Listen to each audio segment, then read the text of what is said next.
Olá, eu sou o Nuno Viegas, do Fumaça. Desde 2017, a nossa redação está comprometida a investigar a ocupação colonial da Palestina, em Portugal e no terreno. O teu apoio garante que podemos fazer mais. Hoje iniciamos uma campanha com um objetivo claro. Queremos ter mais 350 pessoas na comunidade Fumaça nas próximas 6 semanas, até acabarmos de lançar a série que estás a começar a ouvir aqui, Indústria da Ajuda na Palestina. Vai a fumaca.pt/contribuir, faz uma contribuição recorrente agora, ajuda-nos a continuar a investigar sobre a ocupação da Palestina.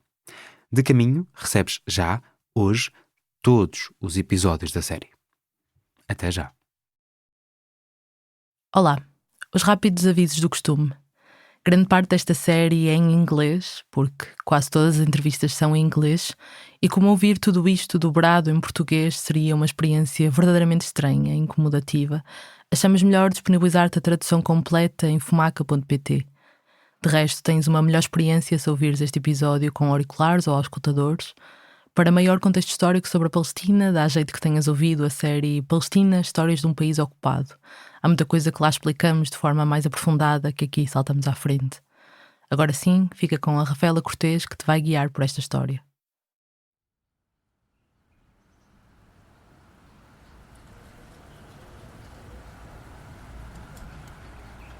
Não há como não reconhecer a entrada do campo de refugiados de Aida, em Belém, na Cisjordânia. Uma chave gigante, esculpida a ferro, com cerca de 9 metros, descansa em cima de um arco em forma de fechadura. Foi construída em 2008 pelos moradores do campo. Um símbolo para as pessoas palestinianas que foram expulsas das suas casas em 1948, que guardam a chave, metafórica literalmente, até ao regresso. Um símbolo do que perderam e daquilo por que estão a lutar. É aí que nos recebe Monder Amira, 51 anos, palestiniano, assistente social e ativista da resistência popular que toda a vida viveu no campo. A mim, Rafaela Cortês, é o meu camarada de reportagem, Ricardo Esteves Ribeiro. Estamos na primavera de 2022. À medida que nos aproximamos da chave, ouvimos apenas alguns pássaros e uma outra criança a rir-se, divertida com a nossa presença. Good.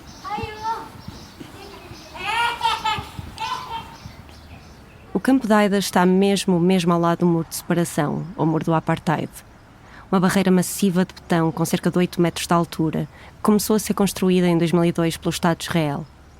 Ao longo do muro, torres de vigilância e a sensação constante de que se está a ser observado. Sabah al-khair. How are you doing? Good. Ricardo, nice meeting you. And Rafaela. Marhaba, good morning, how are you? Good morning, good, how are you? I'm fine. Monder não parece assim tão bem. Parece cansado. E está, na verdade.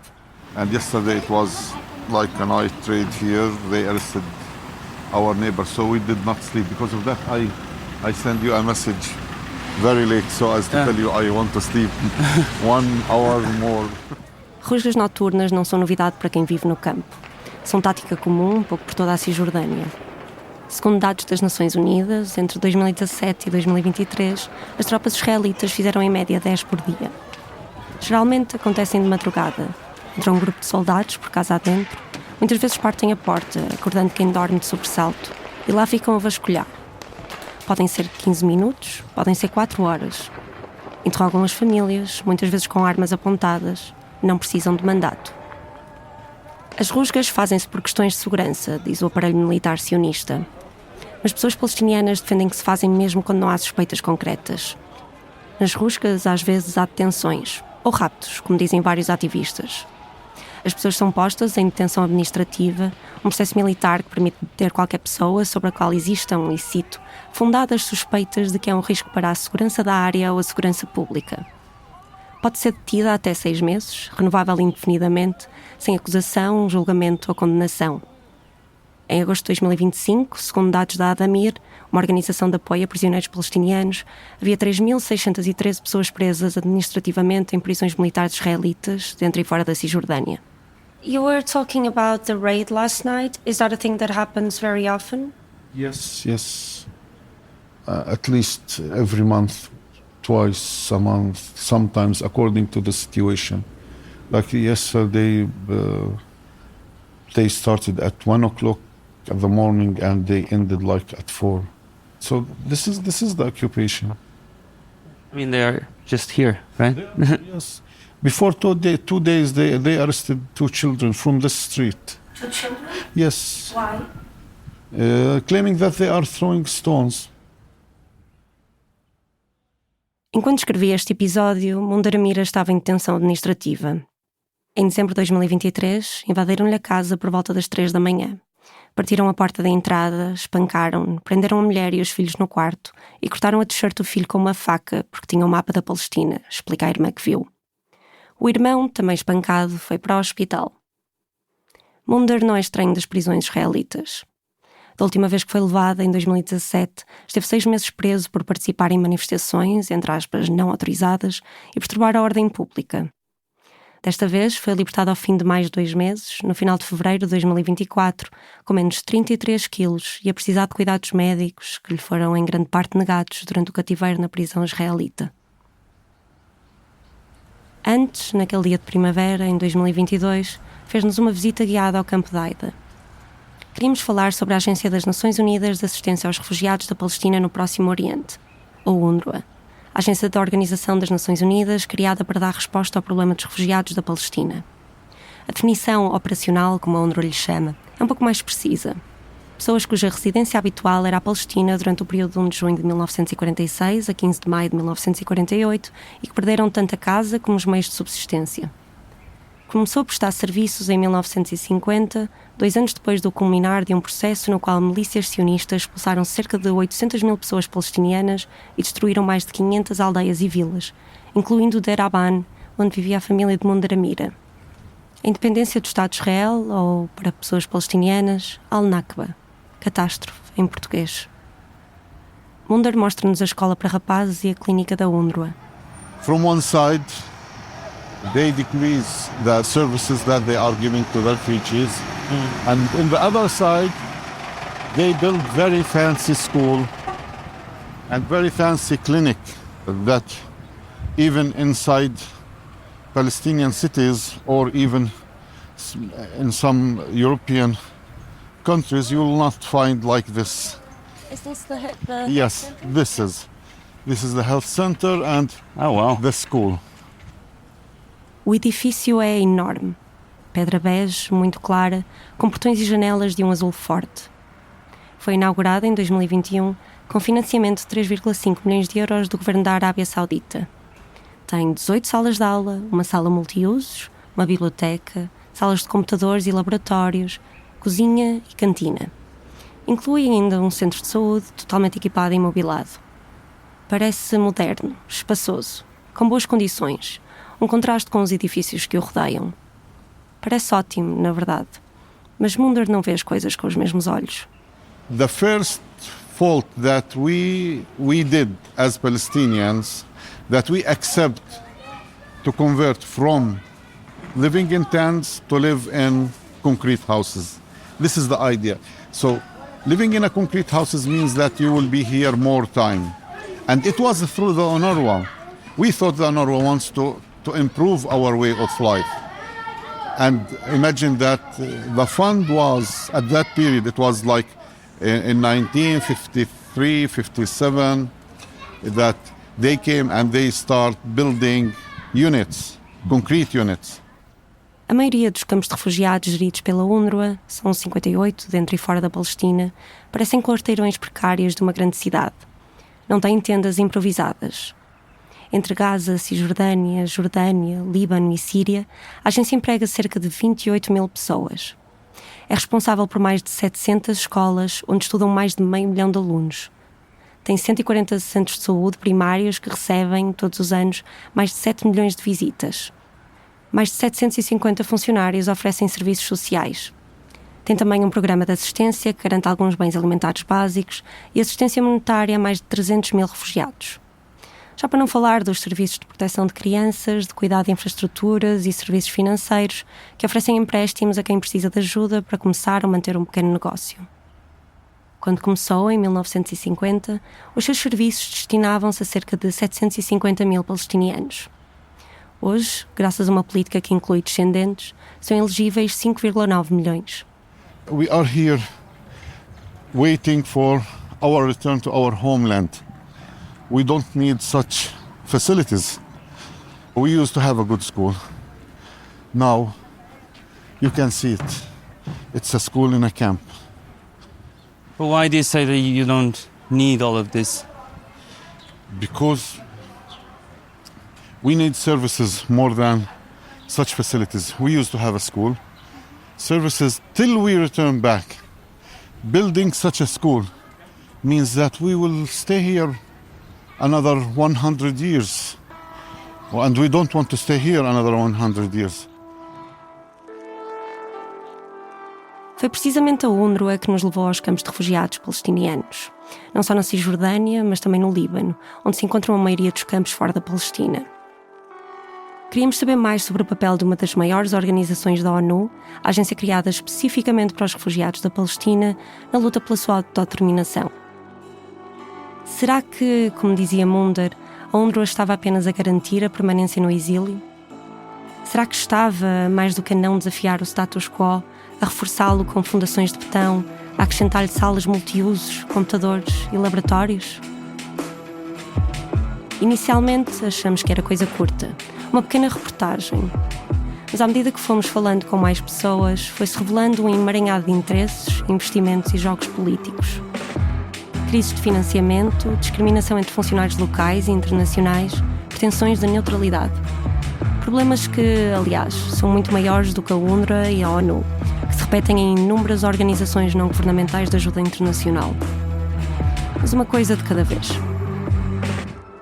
Esta pequena reportagem virou, 3 anos depois, numa série de 4 episódios. Uma história sobre a ajuda internacional à Palestina, sobre a relação entre a comunidade de doadores internacional e o povo palestiniano e sobre o impacto dos interesses do Ocidente na sua luta pela autodeterminação. Começamos aqui, na Agência das Nações Unidas, criada há mais de 70 anos para prestar assistência aos refugiados palestinianos. Estás a ouvir o primeiro episódio da série Indústria da Ajuda na Palestina, Estado de Sombra. O meu nome é Rafaela Cortês, seja toda a gente bem-vindo ao Fumaça.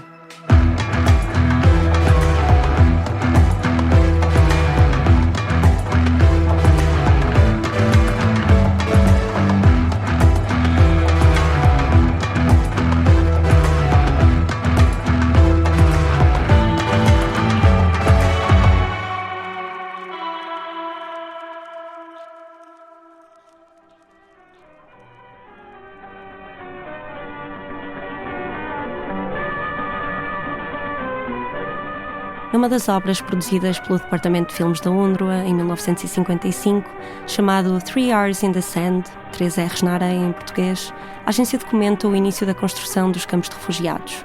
In 1948, the Middle East was the scene of yet another great upheaval. Hundreds of thousands of Palestinian Arabs became refugees and were scattered across many countries, Gaza, Jordan, Lebanon and Syria. With help from their hosts and from voluntary organizations, they sheltered in camps that were scattered across 4 countries, and which, with a few exceptions, were near and yet so far from their own homes. Situemo-nos no tempo. Em 1922, a Liga das Nações deu luz verde ao mandato britânico sobre a Palestina. Em 1946, no rescaldo da Segunda Guerra Mundial, a ONU veio a substituir a Liga das Nações. To call for a vote on the approval of the Charter of the United Nations. E no ano seguinte, o Reino Unido anunciou que lhe entregava, à ONU, o mandato sobre a Palestina. E em novembro do mesmo ano, 1947, as Nações Unidas adotaram a Resolução da Partição, que sugeria que se criassem 2 Estados independentes. Oferecia ao projeto sionista 56% da Palestina histórica, numa altura em que a população judaica tinha menos de 7% das terras e constituía cerca de 1/3 dos habitantes do território. The United Nations Special Committee had advocated separate Jewish and Arab states as the uneasy compromise. The plan was accepted by 33 votes to 13. Poucos dias depois da adoção desta resolução, em 1947, intensificou-se a campanha de limpeza étnica por milícias sionistas com a conivência da administração britânica. A expulsão de pessoas palestinianas, a destruição das primeiras aldeias, os massacres. No ano seguinte, em 48, a 14 de maio, umas horas antes do fim anunciado do mandato britânico, é declarada a independência do Estado de Israel.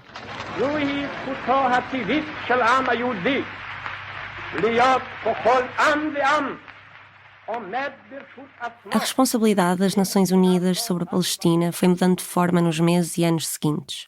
Logo em 1948, foi criado um projeto temporário de alívio e assistência, substituído no mesmo ano pela ajuda da ONU para os refugiados da Palestina, uma agência que coordenava os esforços de ajuda e recrutava outras organizações para distribuir comida, roupa, mantas, tendas. There were too many refugees, and yet these homeless people have not been abandoned. Criaram-se vários campos de refugiados e, em 1949... Many nations have joined hands to help in UNRWA, the United Nations Relief and Works Agency for Palestine Refugees. Estabeleceu-se a Agência das Nações Unidas de Assistência aos Refugiados da Palestina no Próximo Oriente, ou UNRWA. Começou operações no 1º de maio de 1950 nos territórios ocupados 2 anos antes, em Gaza, no que chamamos a Cisjordânia, que era então controlada pela Jordânia, na Jordânia, na Síria e no Líbano. As long as there are Palestinian refugees, this problem will remain, and they will be dependent on the goodwill of people all over the world. A UNRWA tornou-se rapidamente a maior organização a prestar serviços nos campos de refugiados palestinianos, ao ponto de muitos se referirem a este período do início dos anos 50 como Ayam al-UNRWA, os dias da UNRWA. Ao longo de décadas, foi a UNRWA que garantiu educação, cuidados de saúde e serviços sociais, que assegurou tanto serviços básicos como de emergência, por exemplo, distribuição alimentar.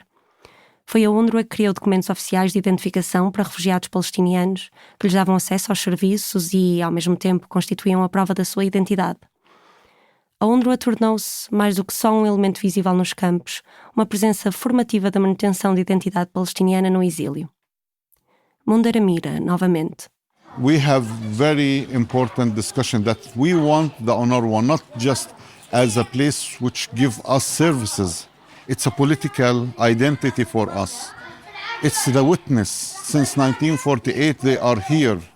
So, for us, the importance of having the UNRWA here is a political issue. It's not just giving services. And we are fighting to have more services because we want the UNRWA to be here.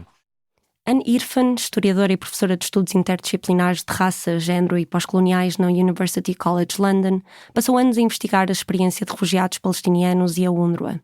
Foi a partir do trabalho dela, que vais ouvir várias vezes ao longo do episódio, que consegui fazer sentido de muitas destas coisas que ouvimos na Palestina e também no Líbano.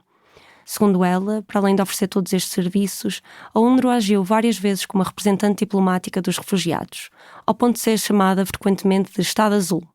Azul, como a bandeira e os capacetes da ONU. Ainda assim, não podemos bem chamar a UNRWA um Estado. Primeiro, é uma agência temporária, com um mandato renovável a cada 3 a 5 anos, o que logo à partida traz limitações. Depois, não tem qualquer aparato de segurança ou policiamento, não tem nenhum exército e não tem sequer soberania. Permanece nos países onde há campos de refugiados a convite dos mesmos e está sujeita às limitações de cada um. Ainda assim, disse Salah Salah, importante dirigente político palestiniano a partir destes anos 50, aos judeus deram-lhes Israel e a nós deram-nos a UNRWA. Perante a falta de um Estado que chamassem seu, apesar das suas limitações, a UNRWA acabou por ser vista dessa forma. Para percebermos melhor o que Mundir Amira disse há pouco, sobre não quererem prédios de betão e escolas e clínicas chiques, temos de analisar em mais detalhe a origem da agência. Em português, referimos-nos à UNRWA como Agência das Nações Unidas de Assistência aos Refugiados da Palestina no Próximo Oriente. Mas o nome em inglês dá-nos uma pista extra sobre o contexto em que foi criada. United Nations Relief and Works Agency for Palestine Refugees in the Near East. Foquemo-nos nas palavras relief e works. Quando a Assembleia Geral das Nações Unidas passou a Resolução 194, em 1948, estabeleceu o direito de retorno e criou também uma nova agência, a UNCCP, a Comissão das Nações Unidas de Conciliação para a Palestina. Esta era para resolver o problema político na Palestina, mas o recém-criado governo israelita não tinha intenção de implementar qualquer programa de retorno de refugiados. Já meses antes, havia rejeitado as propostas do mediador da ONU, Volker Bernadotte, mais tarde assassinado por sionistas extremistas, para alterar o plano da partição de forma a criar territórios mais contíguos e para que pessoas palestinianas pudessem regressar a casa. a intransigência israelita, como lhe chama o historiador israelita Ilan Pappé, tornar-se-ia padrão nos anos seguintes. E, de facto, a ONCCP, a única comissão criada para resolver a questão política da Palestina, acabou por se tornar uma agência fantasma dentro da ONU. Então, com a ideia de retorno dos refugiados fora da mesa, criou-se um projeto para estudar a situação económica dos países afetados. Aqui, um representante da UNRWA falava desse desafio à época. No, I don't think the governments are purposely trying to keep the refugees poor. The countries themselves are poor, and the countries are hoping that someday the refugees will go home. Deste projeto, sairiam recomendações aos países vizinhos da Palestina de programas e medidas para, e cito, superar as transformações económicas geradas pelas hostilidades, facilitar a repatriação, reassentamento e reabilitação económica e social dos refugiados e promover condições económicas que favoreçam a manutenção da paz e estabilidade. Uma das recomendações do seu primeiro relatório foi, precisamente, a criação de uma agência da ONU que estabelecesse e dirigisse programas de assistência, Relief, e trabalho, Works, a UNRWA.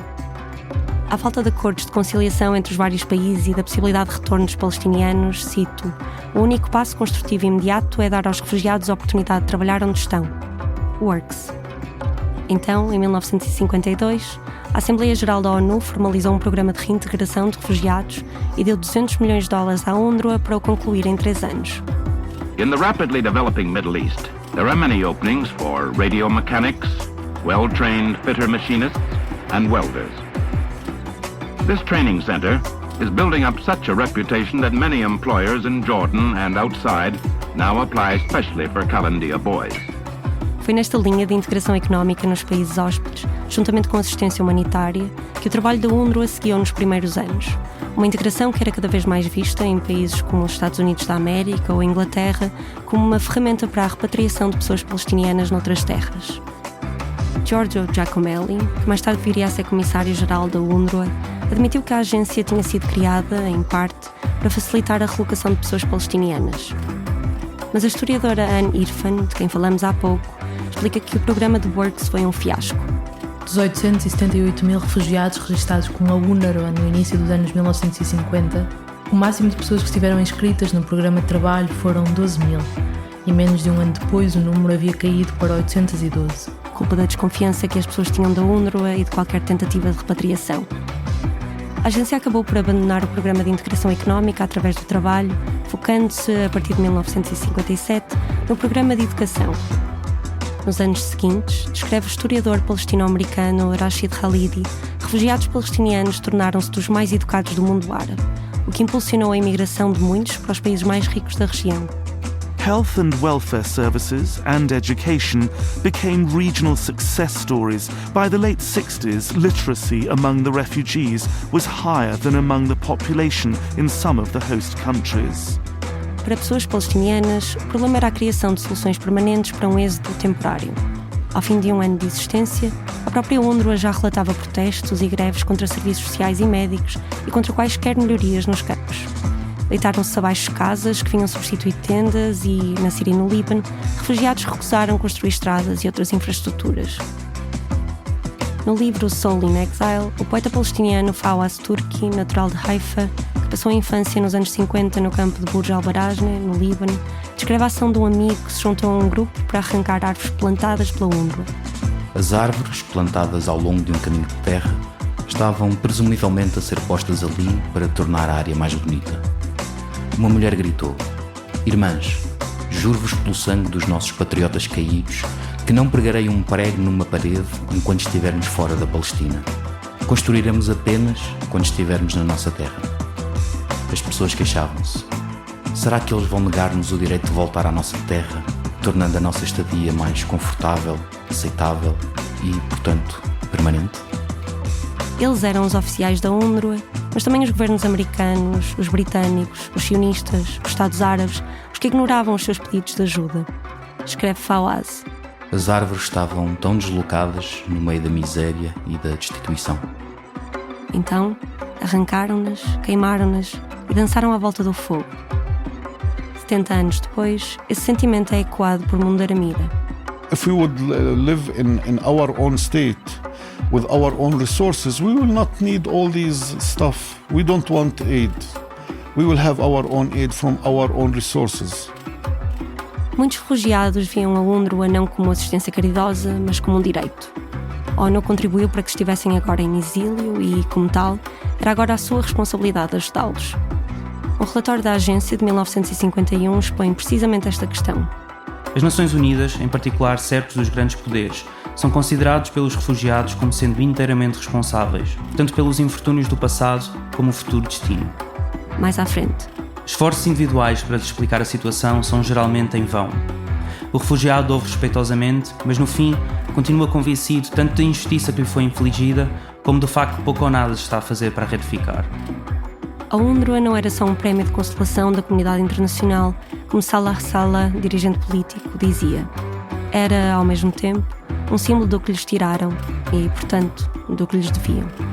Para as pessoas palestinianas, a UNRWA sempre teve responsabilidades políticas. Já esta sempre as negou.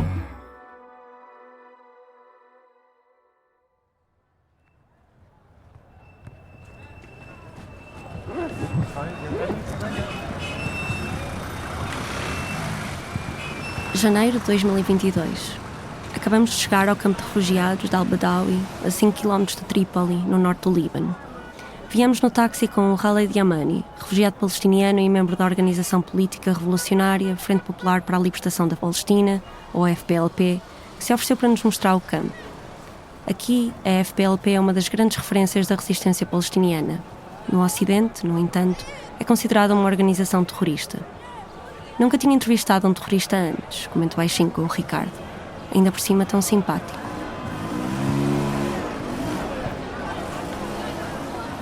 Estão aqui registadas à volta de 18 mil pessoas. Há um rebuliço constante na rua, o barulho incessante dos geradores de eletricidade espalhados pelo campo, as motas de um lado para o outro, as crianças a brincar na rua. Enquanto andamos, Khaled Yamani vai apontando para os edifícios que aparecem. A escola da UNRWA, o jardim de infância com o nome do escritor palestiniano Hassan Kanafani e o centro da FPLP, para onde nos dirigimos. É no Líbano que contacto pela primeira vez com a identidade palestiniana e com um dos aspectos mais importantes da identidade no exílio, o direito de retorno. Neste inverno de 2022, não tinha ainda visitado terras palestinianas. Nem eu, nem, arrisco dizer, todas as pessoas com quem falamos, às quais a viagem está vedada. Não é raro estarmos em salas em campos de refugiados no Líbano, onde a única pessoa que já pôs os pés na Palestina é o Ricardo Esteves Ribeiro, do Fumaça. Fazemos o nosso caminho com uma sucessiva série de cumprimentos. Olá, como estão? Prazer, como estão? Olá. E Khaled Yamani apresenta-nos a Ahmed Daoud.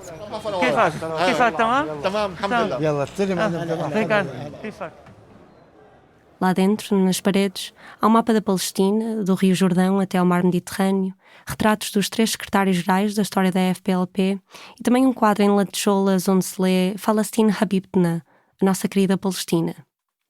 Ahmed Daoud é organizador e fisioterapeuta e trabalha com a Community Based Rehabilitation Association, uma ONG palestiniana que trabalha com pessoas com incapacidades. Atuam diretamente nas comunidades, trazendo serviço e conhecimento para os campos e treinando as pessoas que lá vivem.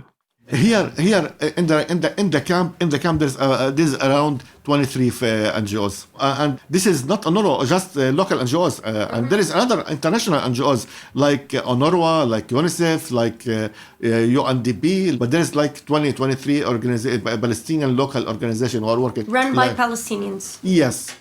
Ahmed Daoud fala muito rápido, sente-se uma urgência na voz, quase como quem não tem uns segundos extra para respirar. Explica-nos que há cerca de 23 ONGs no campo de refugiados e estamos apenas a falar das palestinianas, atenção. Ahmed não está a contar com as internacionais, que também as há. Essas têm a sua própria agenda e objetivos. São muito diferentes das organizações locais, diz. We put these activities, the Palestinian activities, the Palestinian food, the Palestinian dress, the Palestinian talking, the Palestinian traditions, and all of our activities to keep the relation between the coming generation and Palestine. But the international NGO is not allowed to put the Palestinian flag in the UNRWA's classes. Is not allowed for the students to put Palestinian flag. All of them, they are Palestinian, but it's not allowed to carry Palestinian flags. Why? Because UNRWA thinking that there is no country called Palestinian. Porque a UNRWA pensa que não há um país chamado Palestina, diz Ahmed Daoud. In our religion, there is nothing called Israel.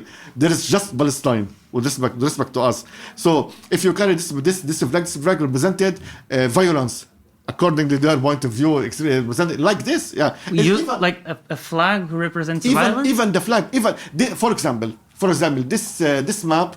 We put this map here in office, and all for example, in my office, this map is all Palestine. This is here. Yeah, it's all Palestine map. Because in another point of view, this is not a Palestine. Palestine is just a piece here and a piece here. Um pedacinho aqui, chamado Gaza, e um pedacinho aqui, chamado Cisjordânia, aponta Ahmed Daoud. Tudo isto diz por causa de uma política chamada neutralidade. E há toda uma secção no site da UNRWA dedicada a este conceito. Neutralidade, lê-se, entende-se por não tomar partidos em hostilidades ou entrar em controvérsias de uma natureza política, racial, religiosa ou ideológica.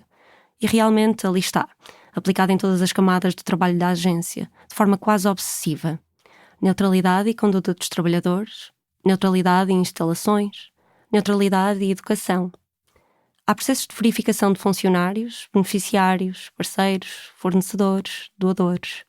As paredes não podem ter bandeiras, slogans ou pósteres, exceto os da ONU. Os trabalhadores têm de completar um treino online sobre redes sociais e neutralidade. Há também workshops de neutralidade e cursos de ética com uma componente de neutralidade. E ainda um enquadramento curricular para avaliar manuais escolares segundo os valores da humanidade, neutralidade, independência e imparcialidade. Na verdade, o currículo escolar da UNRWA sempre foi uma fonte de tensão, escreve a historiadora Anne Irfan. Desde o início, a agência decidiu que devia adotar o currículo do país onde está inserida para facilitar a integração. Would you say that the UNRWA is erasing the Palestinian identity? Yes, they are. They participate. They participate in this. Os professores não podem falar sobre a Palestina, diz Ahmed Daoud. Não há mapas nos livros, não há bandeiras nas salas. Anne Irfan explica que, aqui no Líbano em particular, a história da Palestina sempre esteve ausente do currículo. Nos anos 50, um grupo de professores palestinianos tentou persuadir a UNRWA e a Unesco a criar um programa educativo nacional palestiniano. Fizeram greve, criaram os seus próprios módulos sobre a história da Palestina, ensaiaram peças nacionalistas, cânticos nacionais, canções patrióticas. A politização dos campos de refugiados libaneses só cresceu com a Thaura, a Revolução, após 1967. Em 1969, professores e estudantes fizeram greve para exigir que a história e a geografia palestinianas fossem incluídas no currículo, uma exigência que recebeu o apoio oficial da Liga Árabe e da Organização pela Libertação da Palestina, a OLP, a maior coligação política palestiniana que viria a ser considerada a representante legal do seu povo. A UNRWA acabou por aceder ao pedido, anunciando a criação de um programa para uma unidade curricular especial. O processo arrastou-se durante anos. Em 1973, havia ainda material por aprovar pelo Ministério da Educação libanês ou pelo Diretor-Geral da Unesco.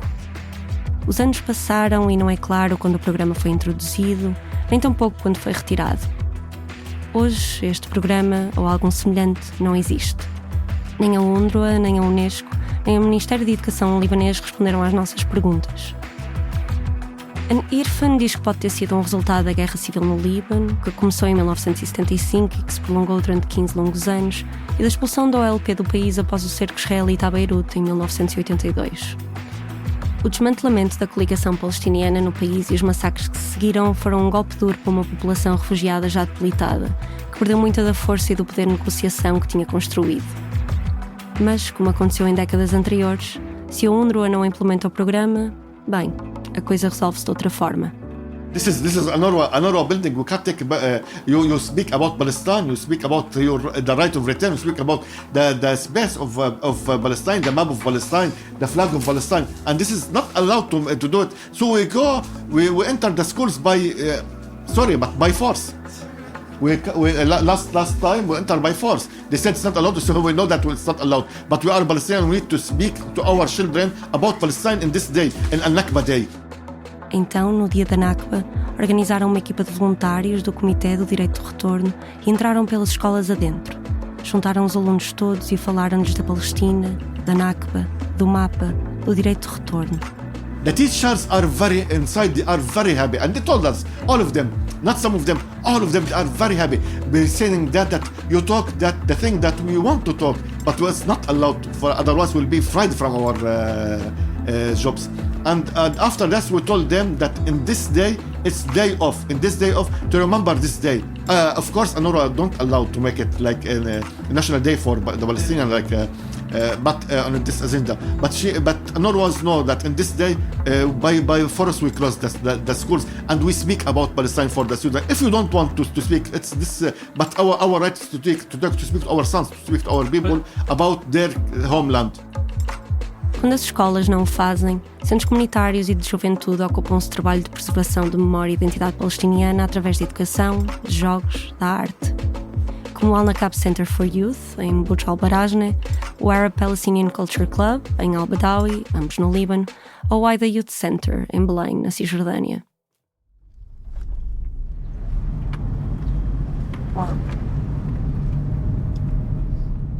Said Zboun é voluntário no Aida Youth Center, em Belém. Falamos em maio de 2023. Desta vez, para além do Ricardo Esteves Ribeiro, estão também comigo a Margarida David Cardoso e o Bernardo Afonso, do Fumaça. Said tinha, nesta altura, 25 anos. É formada em Psicologia, dá aulas na universidade e trabalha no centro comunitário do Campo de Refugiados, que sempre foi a sua casa. Enquanto nos dá boleia para o Centro de Juventude, fala-nos da sua experiência. And how was it to study did you study at the school, at the UNRWA school? Yes. And how do they teach, like... Disgusting. So it's like, we didn't get our chance in this. We actually taught ourselves by ourselves, you know. O programa educativo das escolas da UNRWA, como vimos, não é igual em todo lado. Mas as queixas que ouvimos no Líbano também ecoam aqui na Cisjordânia. But you don't talk about Nakba and...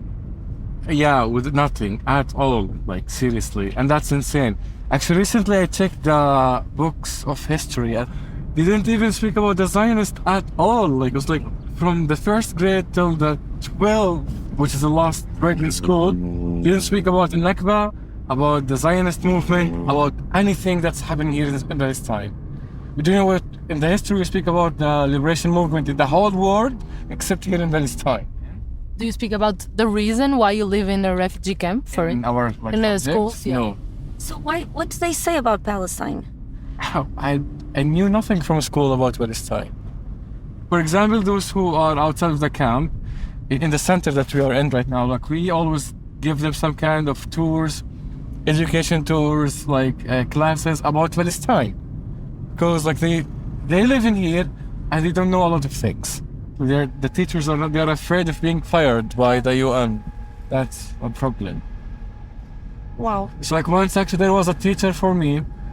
He always used to tell us like, okay, he used to speak with politics with us, but he always used to tell us to not speak out of the class that I'm saying this to. Yes. Em 1967, com a ocupação da Cisjordânia e Gaza, o currículo nas escolas passou a ser revisto pelo governo israelita. No relatório anual da UNRWA de 1967-1968, o comissário-geral Lawrence Michael Moore explicou: o governo de Israel realçou as críticas que já havia expresso, que os manuais usados tinham passagens que davam uma visão distorcida dos acontecimentos que levaram à formação do Estado de Israel, assim como os eventos seguintes, e que tendiam a introduzir o ódio a Israel nas mentes das crianças que os usavam. Rapidamente foram proibidos a maioria dos manuais usados em Gaza e cerca de 1/3 dos da Cisjordânia, substituídos por versões emendadas. 3 anos depois, um novo relatório anual explica que finalmente foram entregues os manuais com o aval do Estado sionista. Mais do que nunca, a partir de 1967, a UNRWA viu-se na posição de precisar de colaborar com as autoridades israelitas para implementar os seus serviços. So the issue of textbooks, Palestinian textbooks, is a big one when it comes to the donor community. Yara Hawari é escritora palestiniana, investigadora e atual co-diretora do Centro de Estudos Al-Shabaka. Falamos em maio de 2022, em Ramallah. Now it's used often as a tool to attack UNRWA. So the Israeli regime and the Zionist lobby say that Palestinian school books are often incite to violence, often promote terrorism, erase the existence of the State of Israel, etc. And there have been many studies, including by European commissions and independents, who've been shown that this is not the case. But regardless, the pressure has so intense that the school books have been watered down completely, and things from Palestinian national history have been completely removed. And there is such a focus on these school books because the Israeli regime's narrative is that UNRWA is just a hotbed of radicalism. It's radicalizing generations of Palestinian refugees in their schools. That's their narrative. And it's effective. It's effective because it's had a direct impact on the school books. Décadas de pressão por parte do lobby israelita tiveram os seus frutos. Hoje basta ir à secção das perguntas frequentes do site da UNRWA para perceber a posição que a agência tem em relação a este assunto. Pergunta: a UNRWA é uma organização política? Resposta: não. A agência explica que se orienta pelos princípios humanitários da ONU de humanidade, neutralidade, imparcialidade e independência organizacional. E, mais à frente, acrescenta: a descoberta de uma solução justa e duradoura para a situação dos refugiados na Palestina é uma questão política e não faz parte do mandato da agência. Pierre Crumbill, o comissário-geral da UNRWA, em 2018. Let us make it very clear. Humanitarian action exists because wars take place and because there is suffering, injustice, pain and violations committed in conflicts around the world. We are not mandated to deal with the politics.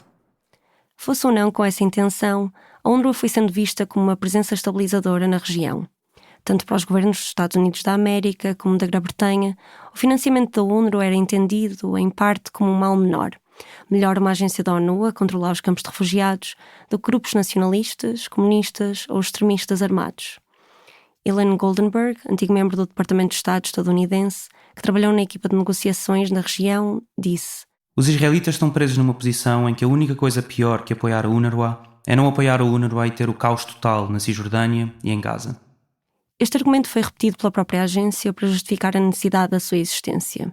Isto porque a UNRWA depende de doações voluntárias, em grande parte de países do Ocidente. Durante a última década, entre os maiores doadores da agência, têm estado os Estados Unidos, a União Europeia, países europeus como a Alemanha, Reino Unido e Suécia. Também o Japão e a Arábia Saudita, esta de forma intermitente. Mas durante a história da agência, houve vários momentos em que financiadores questionaram a sua continuação, especialmente em alturas mais turbulentas, onde a UNRWA era acusada de estar demasiado envolvida no emaranhado político da região. Olhemos, por exemplo, para o que aconteceu em 1967. At dawn on Monday, June 5th, Israel struck Egypt in a devastating preemptive attack. The six-day war was on. After only 6 days of fighting, it achieved total victory, defeating the armies of Egypt, Jordan and Syria. A derrota dos países árabes contra as forças sionistas na chamada Guerra dos 6 Dias foi um ponto de viragem política. The 1967 refugee crisis remains one of the biggest challenges UNRWA has ever faced. Severely underfunded. Como escreveu Fawaz Turki em Soul in Exile, a energia de uma geração inteira, acumulada ao longo dos últimos 20 anos, estava lentamente a consolidar-se, a atingir uma massa crítica. Tinha chegado à altura dos palestinianos tomarem o controle do seu destino político das mãos dos regimes árabes. O sentimento multiplicava-se nos campos de refugiados. Em 1969, quando polícias libaneses entraram no campo de Nahr el-Bared, no Líbano, para tentar demolir o escritório do partido político palestiniano Fatah, os residentes fizeram-nos reféns. Perto do final do ano, escreve Anne Irfan, refugiados dos 17 campos do Líbano tinham expulso a polícia, o exército e as forças de segurança do Estado, com palestinianos armados a assumir o controle. O exército libanês cedeu formalmente o controle dos campos da UNRWA no Líbano às forças guerrilheiras dos Fedain, em português, aqueles que se sacrificam para o objetivo maior. Os países do Ocidente, e grandes doadores da UNRWA, não viram desenrolar dos acontecimentos com bons olhos. Este acordo fazia da agência o oposto de estabilizador. Em 1974, o Ministério dos Negócios Estrangeiros do Reino Unido realçou a necessidade de, e cito, reduzir os tons políticos ao mínimo, apesar de admitir que havia financiado a agência por razões, cito, esmagadoramente políticas. Desde o início, a insistência da agência de que não era um corpo político foi largamente ignorada. Pelos palestinianos, que a viam como uma organização intrinsecamente ligada aos seus direitos, pelos países do Ocidente, que a viam, dependendo do contexto, como uma presença estabilizadora ou uma que não era estabilizadora o suficiente, e até pelos Estados árabes hóspedes, como a Síria, a Jordânia e o Líbano. Estes limitavam a autoridade da UNRWA por temerem que fosse gerar um foco de nacionalismo que ameaçasse os seus regimes e ao mesmo tempo exigiam a continuação do seu trabalho, satisfeitos com o encargo financeiro que a UNRWA poupava ao assumir os custos dos serviços para uma população cada vez maior. Mesmo o Estado sionista, apesar da postura antagonística e de acusar a UNRWA de perpetuar o problema dos refugiados, tem interesse em que a agência continue a existir. Se não fosse a UNRWA, teria que ser Israel, segundo a 4ª Convenção de Genebra, como força ocupante, a garantir os serviços de saúde, educação e assistência à população. Ao querer manter-se neutra, a agência criou práticas institucionais que vão para além dos currículos ou de bandeiras nas escolas. Contrariamente a outras organizações internacionais, a UNRWA é constituída na sua grande maioria por funcionários locais, palestinianos. E depois há os estrangeiros, os internacionais. Não são muitos no total, cerca de 250, mas há uma linha que os separa dos trabalhadores locais. Yara Hawari, que ouvimos há pouco. In most organizations, there's a difference between international salaries and local salaries. And the gap between them is massive. It's huge. Like how huge?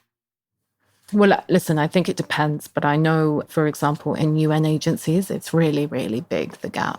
So, like, we can talk just a third, at least. Like, so a person who's doing the same job international will get $3,000, the local will get $1,000, just as an example.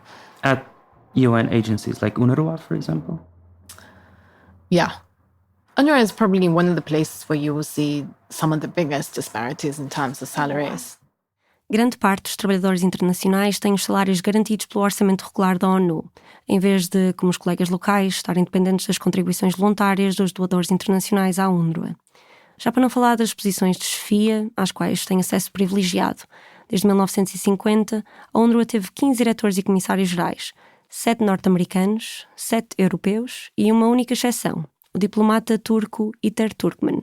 It's about decision making. It's a hierarchical system, and at the top of you can't have someone who's biased, who's Palestinian, who, I don't know, might like upset the balance, and then you would have to pay a Palestinian. Like, what about what you would pay them? And what would you say to some people say that the reasons for that are because on the one hand you need to pay these international workers what they're expecting from their original countries, and on the other hand that it can be dangerous to pay a Palestinian the same you're paying to the international workers. What do you think about those two reasons? Antes de ouvires a resposta de Yara Hawari, uma pequena pausa para dar um contexto extra. A questão, dizem-nos, é complexa. Primeiro, está-se geralmente a recrutar para uma posição que requer competências específicas, pelo que é preciso oferecer salários competitivos para justificar que alguém mude de vida e de país. Segundo, porque apesar de trabalharem tipicamente em lugares com um custo de vida mais baixo, os trabalhadores internacionais tendem a ser contratados a curto, médio prazo, continuam a ter de pagar casa, empréstimos, despesas familiares no seu país. Terceiro, porque assumem tipicamente posições de chefia e, com elas, o risco e a responsabilidade intrínseca da posição. E, por fim, porque pagar aos locais muito mais do que a média nacional pode ser considerado perigoso, insustentável e disruptivo para o mercado de trabalho. Por exemplo, se a UNRWA pagasse desproporcionalmente mais aos seus professores do que eles ganhariam no setor público palestiniano e empobrecer os quadros das escolas públicas. Mas voltando à entrevista. I mean, it's not unique to Palestine that this happens, right? Like, it happens all over the global south, and you know, the arguments for maintaining that imbalance or that inequality between salaries is bullshit. Like, you have someone, an international coming, an expat coming to live in somewhere, and they should be paid according to local salaries and local prices, right? Realistically. Not like someone from London is being paid, like, I don't know, moves to Ghana and is being paid a London salary. Like, they're millionaires, right? Like, but why should that be the case? Ahmed Dawood, organizador no campo de Al-Badawi, no Líbano, de novo.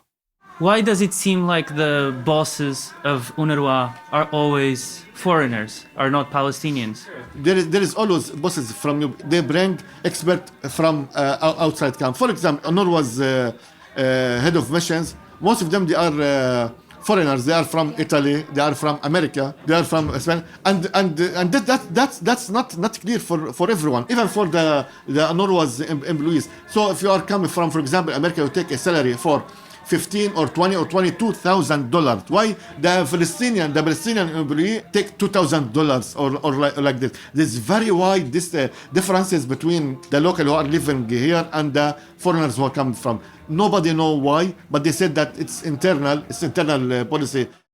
Ahmed não foi o único a falar-nos de valores desta grandeza. Um porta-voz do sindicato Arab Workers Union, Raed Hamira, que trabalha como assistente social na UNRWA, falou-nos em valores semelhantes. Ele, por exemplo, com um mestrado e experiência na área, diz-nos que ganha de cerca de $1.500 por mês, cerca de 1.300 euros. Não sabemos ao certo quanto ganham os diretores da UNRWA, uma posição normalmente recrutada entre internacionais. Apesar de várias tentativas, a UNRWA nunca nos respondeu a qualquer questão. Mas segundo as tabelas de salários da ONU, um diretor pode ganhar cerca de 130 até 175 mil euros brutos anuais.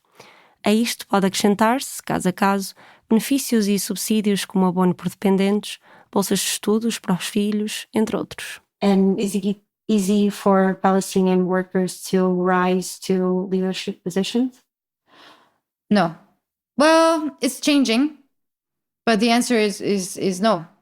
Inês Abdelrazek trabalha numa pequena ONG palestiniana, Palestine Institute for Public Diplomacy, mas tem quase uma década de experiência em organizações como a ONU, the Union for the Mediterranean e no gabinete do primeiro-ministro da Autoridade Palestiniana. Fala-nos de um padrão de práticas que vai bem para além da UNRWA. No, I mean, they're still sending internationals for the more senior positions. I think there is a lot of good Palestinian-led organizations that are also depend on international funding. But again, it's very hard for them to maintain that international funding if they become political. So is it like a strategy to put a white face in a leadership position just so it doesn't look too political? Like, does it mean like the Palestinian presence in leadership means it could be a little too political for yeah. But I mean, again, for international NGOs, yes. Yeah. Yes. Definitely.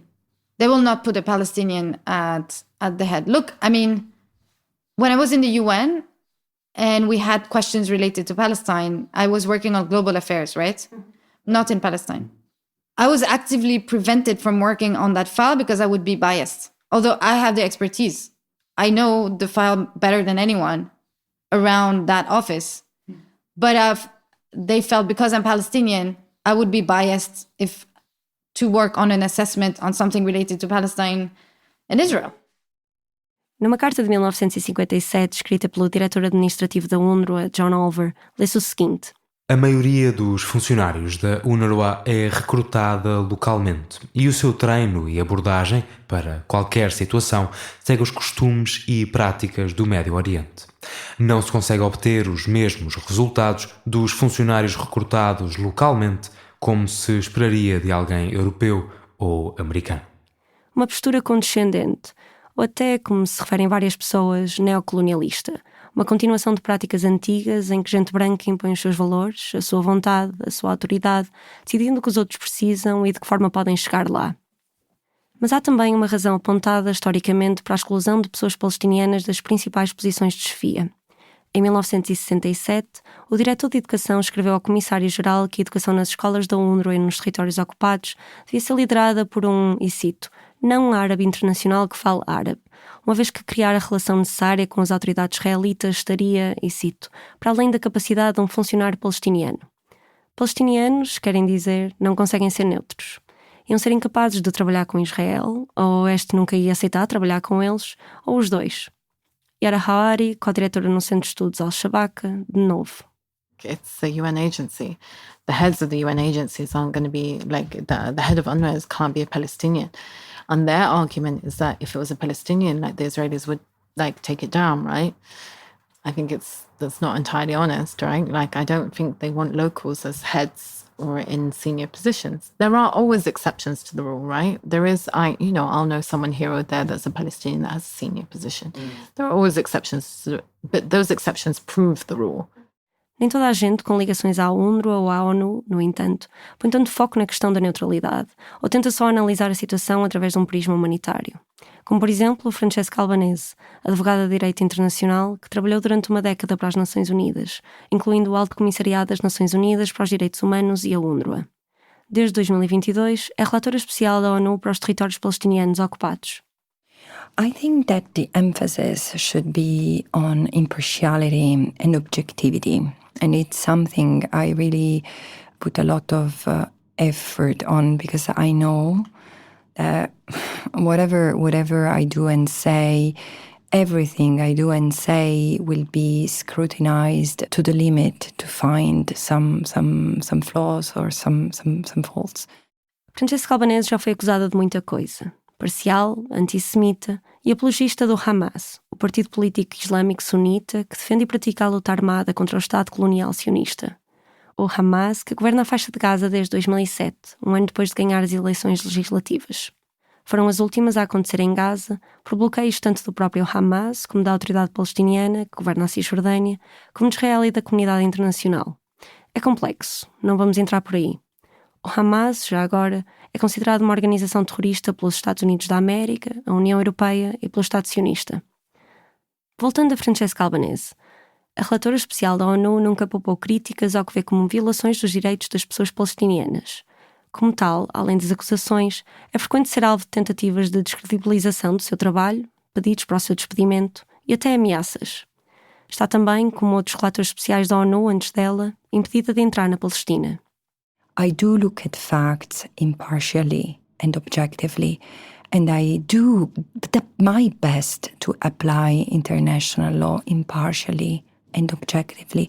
But once I've done that, it's not up to me to be equidistant from the parties or make sure that I bash everyone with the same intensity or I praise everyone with the same intensity, if you see what I mean. I need to state the facts for how I have examined them, and more importantly, I need to state the norms, the values that are quintessential to our mandate, are objectivity and independence and integrity. And frankly, I think that this mandate cannot be substantively and credibly challenged on the ground of biases, because the fact is that the violations the Palestinians as a people endure are so blatant and so evident, so apparent, that it's clear that international law calls for a correction of the current situation.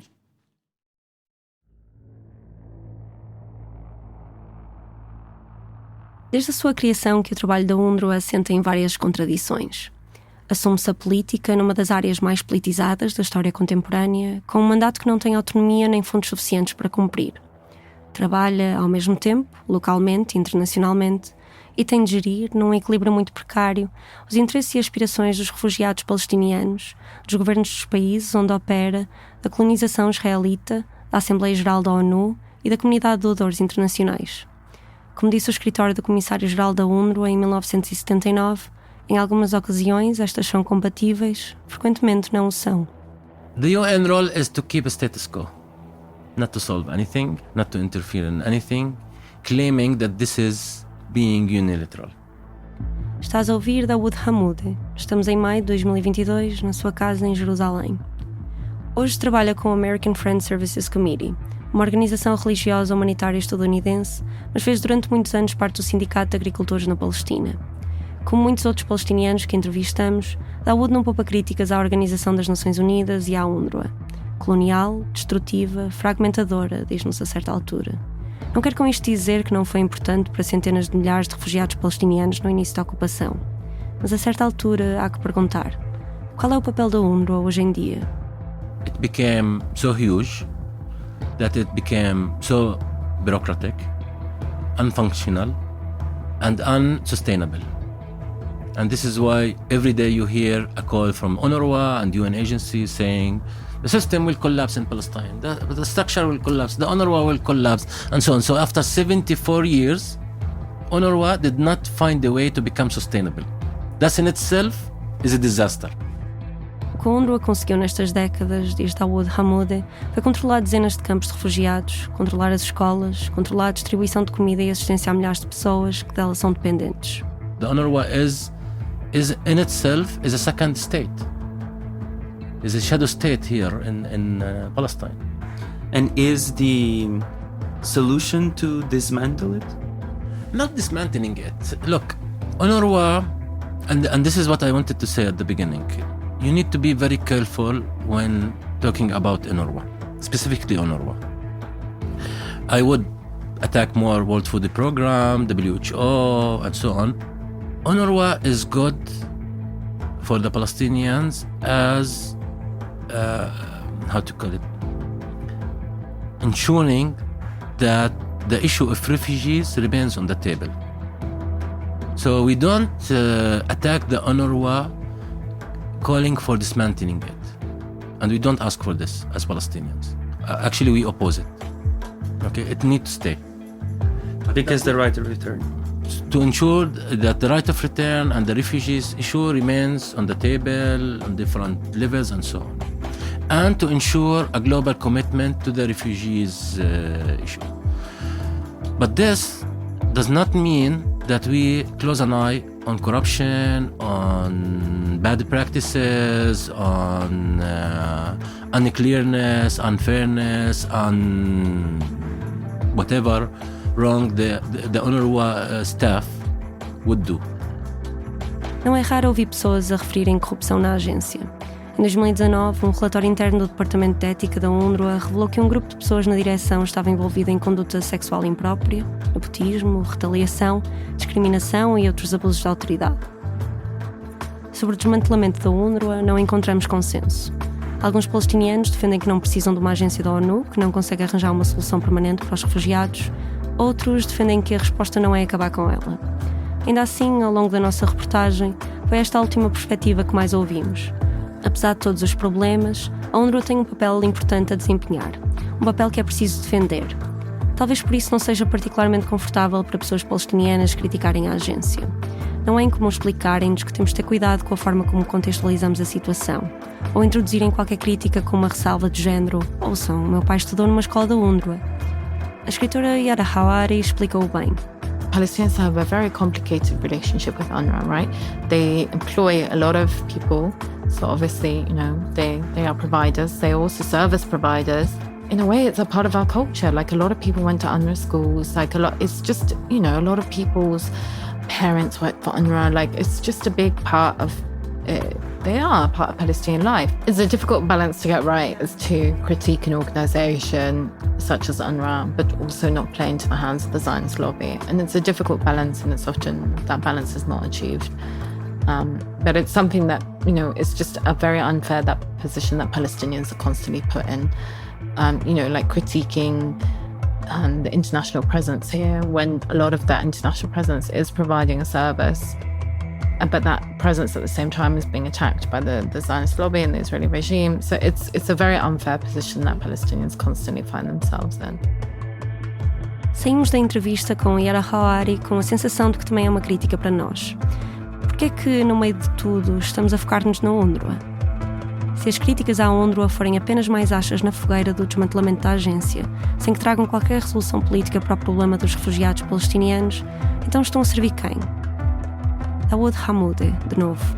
The funny thing that the world and the UN leadership, whether administrative or political, UN leadership thinks that they can satisfy Israeli demands.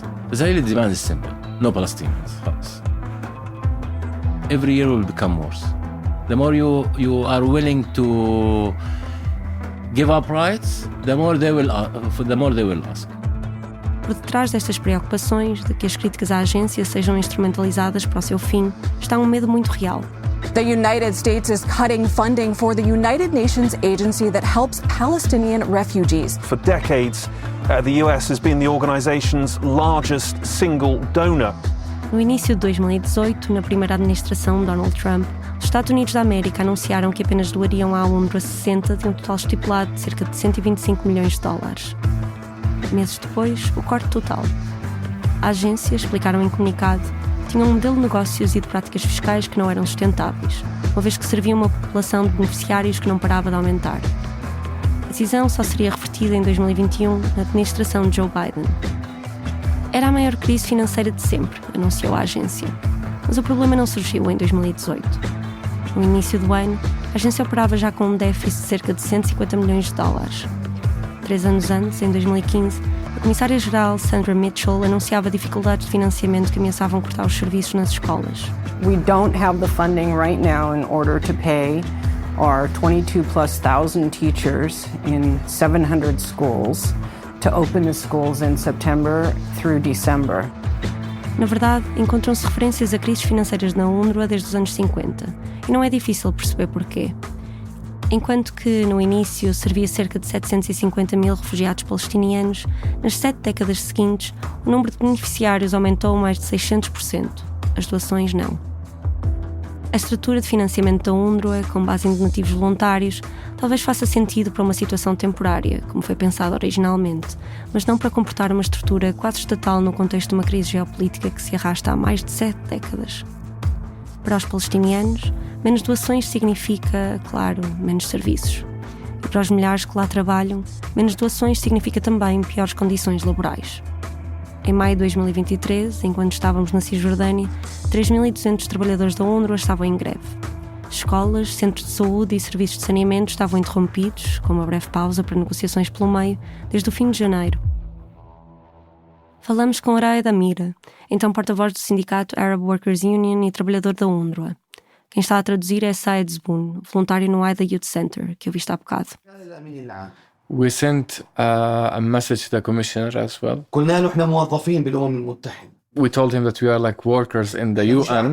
We are not enemies, and you are treating us as enemies. De um lado, trabalhadores exigiam aumentos salariais.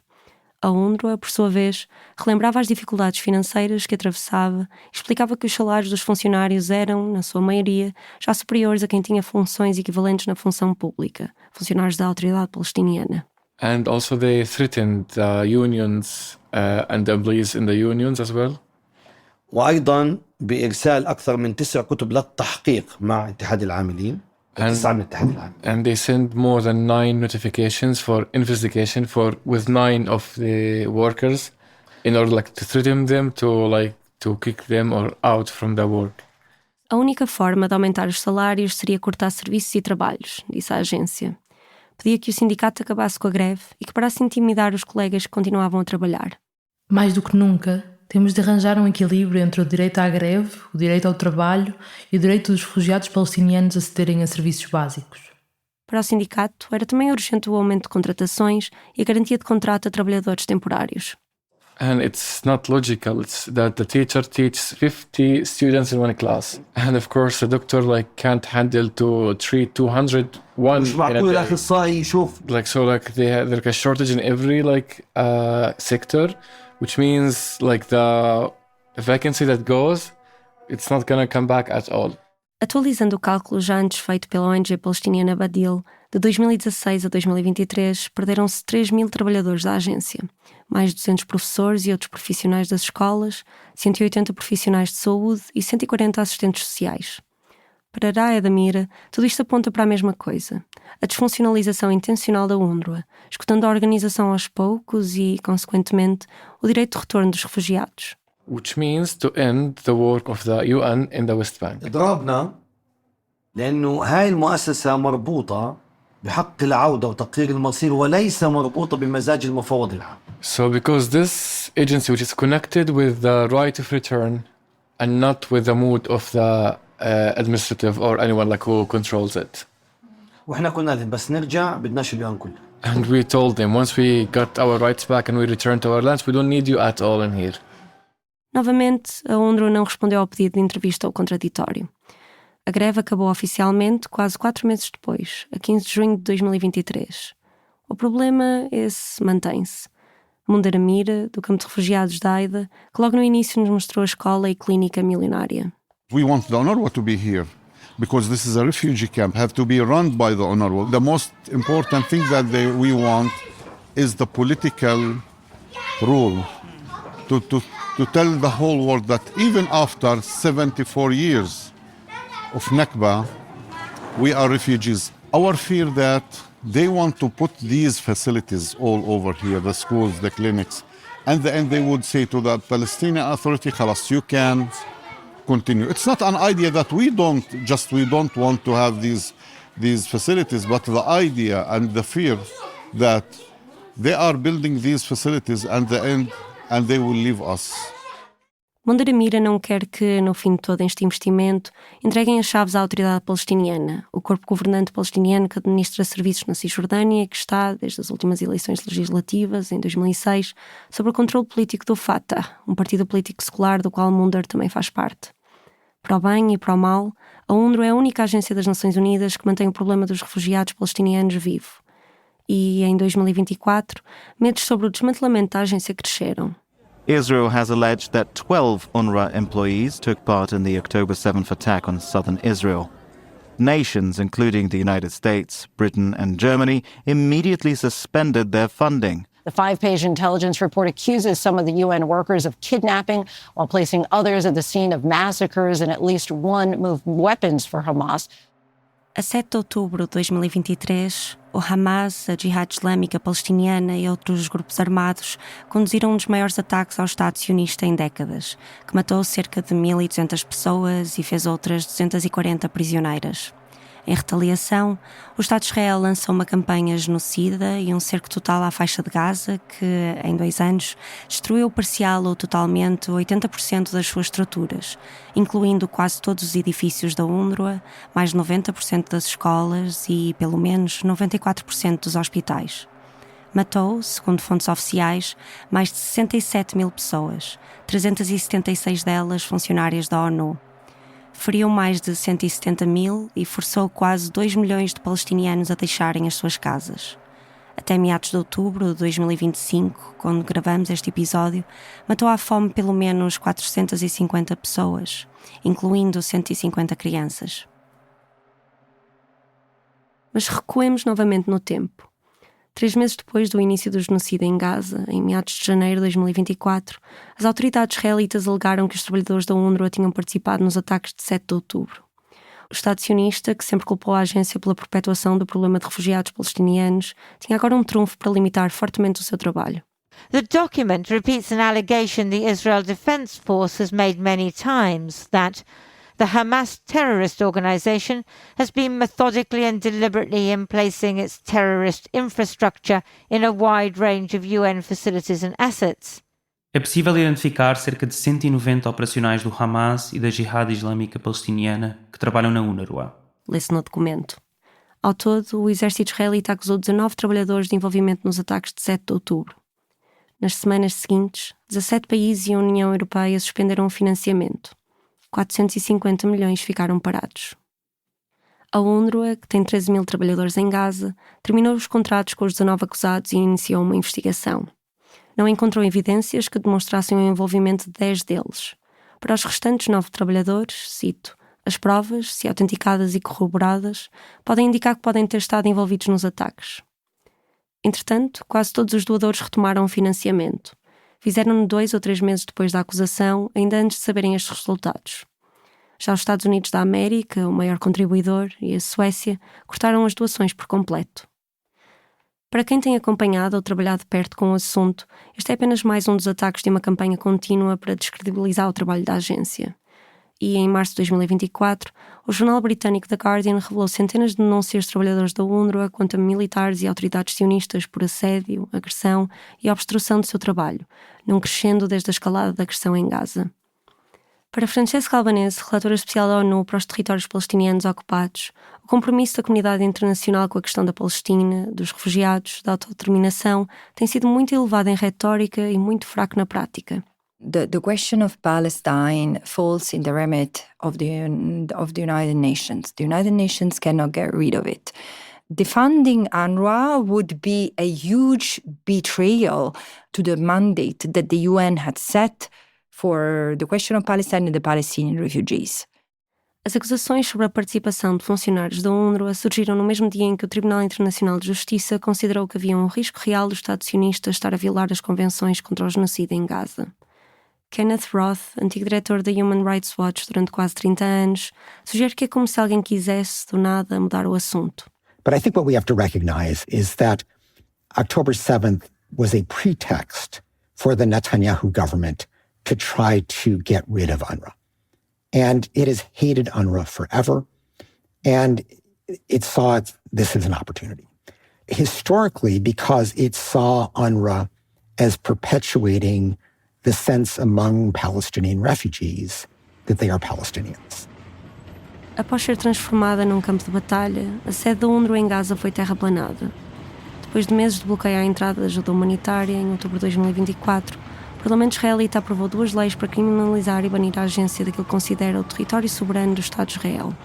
Entraram em vigor em janeiro de 2025, no mesmo mês em que Israel iniciou uma invasão militar que desmantelou quase por completo os campos de refugiados da UNRWA em Jenin, Nur Shams, Al-Fara e Tulkarem, na Cisjordânia. Expulsou 42 mil pessoas das suas casas. Já em maio, expulsou mais de 550 alunos das salas de aula, numa incursão militar nas escolas da agência em Jerusalém Oriental. E em julho, o governo anunciou que iria cortar a água e a luz e a confiscar os terrenos onde estão os escritórios da UNRWA. Em meados de 2026, cabe à Assembleia Geral das Nações Unidas votar pela renovação ou não do mandato da agência.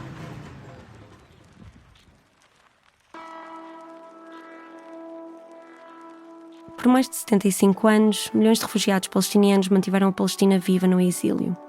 Nos campos de refugiados espalhados pela região do Levante, construiu-se a Palestina fora da Palestina. Não é estranho encontrar ruas e quarteirões com nomes que homenageavam os sítios dos quais foram expulsos. Quando perguntamos às pessoas com quem falamos de onde são, dizem o nome de uma cidade ou vila palestiniana onde nunca estiveram. Os campos tornaram-se centros de apoio a refugiados, mas também centros de memória coletiva. Em Gaza, em Jerusalém, na Cisjordânia, na Síria, na Jordânia, no Líbano, um pouco por todo o mundo, contam-se histórias, declamam-se poemas, dança-se o dabke, fala-se uma Palestina livre.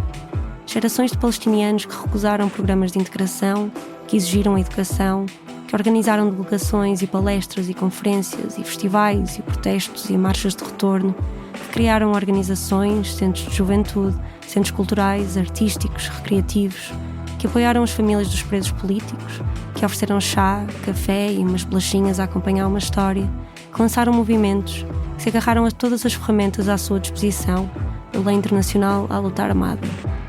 Gerações de palestinianos que não se dizem libaneses, ou sírios, ou jordanianos, ou qualquer outra coisa que não palestinianos. Gerações de palestinianos que nunca esqueceram. Achar que acabar com o UNRWA acaba com a ideia de voltar à Palestina, com a identidade palestiniana, parece, no mínimo, ingênuo. Mas a questão da Palestina vai bem para além da UNRWA. Mesmo quando falamos de um tema mais concreto, deste tema, ajuda internacional à Palestina, a UNRWA é apenas uma das peças de uma engrenagem que movimenta milhões e que decide quanto a ajuda chega, para onde vai, como pode ser aplicada e, acima de tudo, em que condições pode ser dada. Feitas as contas, nas últimas 3 décadas, mais de 50 mil milhões de dólares chegaram à Palestina em forma de ajuda humanitária e ajuda ao desenvolvimento. As nossas perguntas iniciais sobre o papel da UNRWA rapidamente deram lugar a outras. Afinal, quem desenhou este sistema? Para onde foi o dinheiro? E talvez mais importante, o que é que este investimento todo conseguiu? Nos próximos episódios, vamos à procura destas respostas. But for some reason, they always know better what is best for Palestinians than Palestinians themselves. Is it developing in a way that contributes to the realization of right to self-determination, or is it contributing to the sustainability of the existing power dynamics and dependency and exploitation that Israel maintains against the Palestinian people? No próximo episódio, falamos sobre as condições que vêm atreladas à ajuda e o impacto que este modelo teve, ao longo dos anos, na sociedade civil palestiniana. Amnesty Israel tried to stop the research. I mean, there was a ridiculous letter that was sent in 2019 to the Secretary General asking the Secretary General to stop research. That was the title of it, stop research. And do workers in the NGOs get in trouble if they get too political? Yes. Actual freedom of setting your own agenda is, I think, an illusion. Anyone working in Palestine and mention the Israeli occupation will be targeted. The human rights organization Al-Haq, the Bisan Center for Research and Development, the Adamir Prisoner Support, Defense for Children International Palestine, the Union of Agricultural Workers Committees, and the Union of Palestinian Women Committees. One of the UN's top human rights officials called Israel's move a, quote, clear attempt to repress those documenting and pursuing accountability for rights violations. It's them determining who is terrorist and who isn't terrorist based on the Western definition of what is terrorism and what isn't terrorism. And essentially that definition is put forth by Israel.